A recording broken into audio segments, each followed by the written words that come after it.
So if you want to record the history of gay South Florida, LGBT South Florida, which evolves initially, amazingly, from bars and nightclubs and people standing up and speaking out, that would be a rich piece of footage for you to incorporate into the film.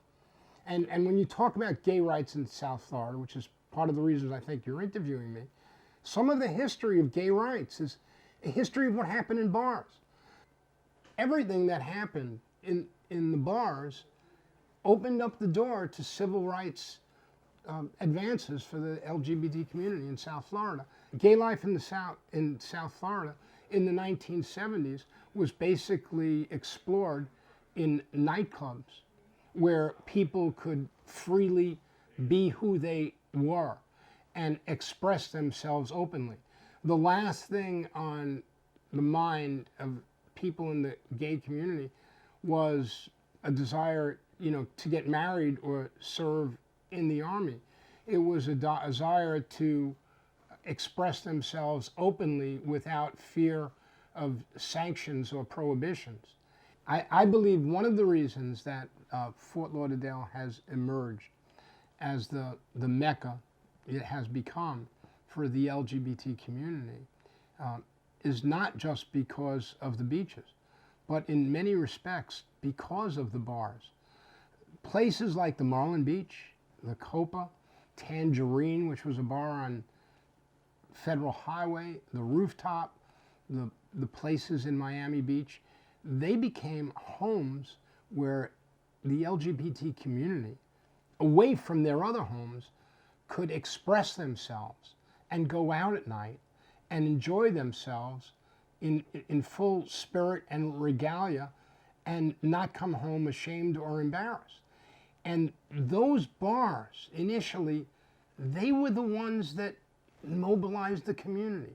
It's the drag queens like Dana Manchester who spoke out and held benefits for AIDS, that reached out for women like Tiny Tina, like Elektra still does.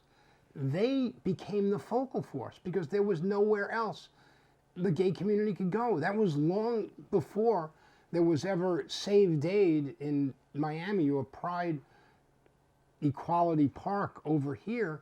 There were bars which held organizational meetings for people to gather and assert themselves. Go back to what I just said before.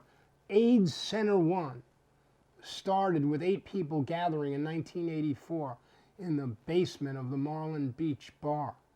So having that outlet at night where the gay community could be themselves and individuals could see there are many people just like them that are very normal and have the same interests and parallel desires, made them say, this is a great place where I can live and settle down and grow. And it was an economy that was just opening up to growth, and we were able to take advantage of it. For too long, the magazines were subject and being held hostage to whatever the bars wanted to do. They didn't report when a bar owner got raided. They didn't expose when the bar owner got busted for possession. I was representing a client through my law office who owned a bar who got busted for possession of cocaine, and it made page 3 of my newspaper, and he wasn't happy. But, there are people that write letters that are critical of Dean Trentalis, and I have to publish them.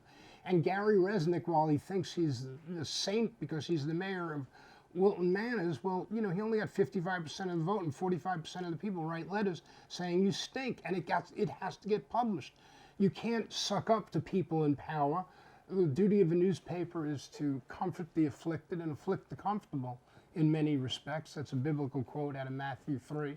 But the point I want to make is you need an honest, legitimate gay press that's aggressive and assertive and reveals the truths of a community. And I'm proud that we do.